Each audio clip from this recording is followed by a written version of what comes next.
menerawang yang mana untuk industri retail di tahun depan akan mengalami low season yang cukup panjang dan juga bahkan dalam karena tingkat daya beli masyarakat yang rendah.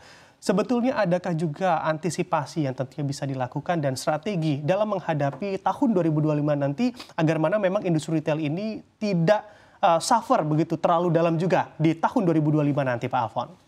Ya, sebetulnya kami sudah menyadari tantangan 2025. Ya. Salah satunya adalah tadi yang low seasonnya cukup panjang karena kan Ramadan dan Idul Fitrinya semakin maju begitu. Dan tren di Indonesia itu selalu setelah Idul Fitri itu pasti low season begitu. Jadi sebetulnya kami waktu itu sudah fokus untuk mengatasi strategi menyiapkan strategi begitu untuk mengatasi low season dengan membuat berbagai macam kegiatan-kegiatan, promo-promo dan sebagainya di sela-sela low season yang panjang ini begitu. Karena low season panjang kan tidak bisa dihindari, ya kan? Karena Ramadan dan Idul Fitrinya maju begitu. Nah, tetapi sekarang jadi bertambah begitu, yang harus dibuat strateginya selain yang tadi masalah panjangnya durasi low season ini juga dalam gitu, karena ditambah nih dengan pemerintah ternyata memutuskan kenaikan PPN 12%. Meskipun tadi dengan berbagai stimulus dan bantuan sosial yang ya tadi yang saya sampaikan tidak tepat, jadi akhirnya kami harus berbuat lebih berat lagi untuk bisa mengatasi ini begitu, berbuat lebih banyak lagi. Promo-promo, promo belanja, promosi dan sebagainya, kegiatan event dan sebagainya itu bisa kami lakukan, gitu kan? Pelaku usaha memberikan diskon-diskon dan sebagainya. Tetapi kan ini tidak bisa dilakukan terus-menerus. Kalau dilakukan terus-menerus, ini tentunya menjadi tidak sehat begitu. Ya. Jadi tidak ada jalan lain sebetulnya. Yang utama itu adalah harus mendongkrak daya beli masyarakat.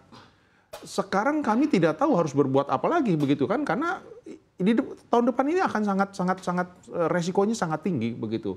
Karena tidak mungkin lagi kami akan kehabisan nafas terus-menerus kalau terus melakukan promo-promo belanja begitu.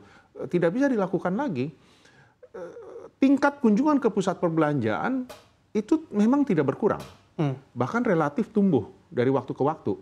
2024 pun ini rata-rata tingkat kunjungan ke pusat perbelanjaan itu meningkat dibandingkan dengan 2023. Tetapi apa yang terjadi? Tren belanja masyarakatnya yang berubah. Pola belanjanya berubah. Jadi mereka cenderung membeli barang-barang, produk-produk yang harga satuannya, unit price-nya rendah. Unit price-nya murah begitu. Itu yang terjadi sekarang. Nah, saya kira ini kondisi ini akan terus terjadi sampai dengan tahun depan karena ya menurut saya daya pemerintah di dalam memberikan program-program stimulus dan bantuan sosialnya saya kira tidak mengarah untuk mengangkat daya beli masyarakat begitu. Jadi ini saya kira hanya sekedar kelihatan pemerintah kurang all out begitu, kurang maksimal di dalam memberikan stimulus ataupun bantuan sosial yang diberikan begitu kan tadi hanya 2 bulan begitu. Jadi saya kira ini yang akan mengkhawatirkan. Kami sebetulnya di Q1 tidak terlalu khawatir.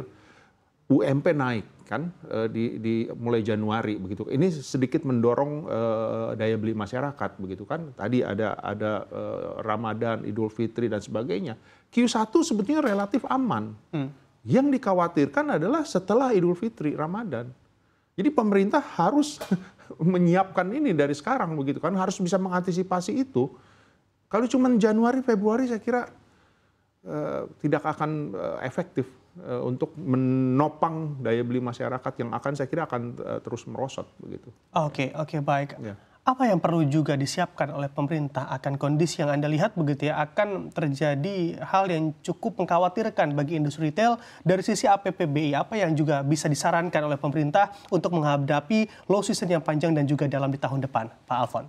Ya, saya kira urusan masalah impor baik legal ataupun ilegal harus segera diselesaikan begitu, yang sudah berlarut-larut sampai sekarang. Ya, kami khawatir ini akan terus masuk barang-barang impor ini begitu, apalagi tadi saya sudah sampaikan Presiden Trump akan segera dilantik begitu menjadi presiden, dan kemudian juga pemerintah memperpanjang bantuan sosialnya dan juga memperbesar bantuan sosialnya begitu ya. Jadi saya kira bukan hanya dengan diskon listrik selama 2 bulan, bagi beras selama 2 bulan. Jadi saya kira itu harus terus diperpanjang begitu, khususnya setelah Idul Fitri begitu. Dan kemudian juga yang menjadi tidak kalah penting adalah jangan lagi membuat tambahan-tambahan kebijakan setelah PPN ini. Kan ada isu macam-macam kan, ada isu tapera, ada isu asuransi kalau mau perpanjang STNK dan sebagainya begitu.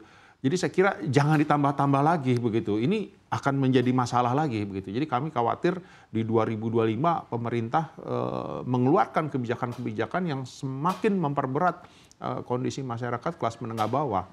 Masyarakat kelas atas dengan meskipun dikenakan PPN terhadap makanan, minuman yang premium, pelayanan rumah sakit, jasa pendidikan dan sebagainya, buat mereka mudah untuk memilih begitu. Belanja di luar negeri juga bisa saja mereka pergi belanja di luar negeri gitu kan. Apalagi sekarang masalah impor ini kan masih belum terselesaikan dengan sekarang.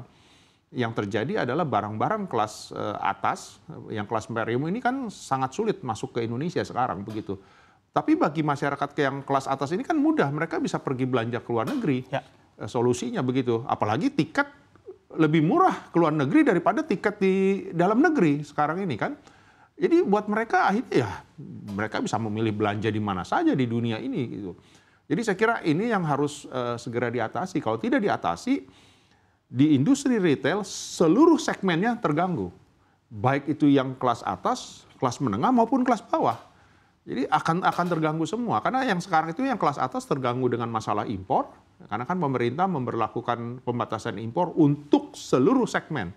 Padahal yang kelas atas, yang kelas premium itu kan jarang diproduksi di Indonesia ataupun sangat sedikit. Bahkan ada beberapa kategori yang tidak ada diproduksi di Indonesia. Tapi kan pemerintah tetap membatasi ini.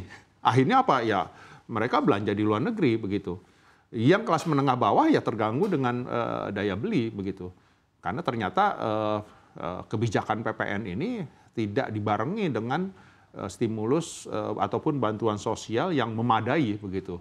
Jadi akhirnya apa? Seluruh segmen retail di Indonesia terganggu begitu. Jadi saya kira itu yang terjadi dan ini ya cukup mengkhawatirkan begitu ya.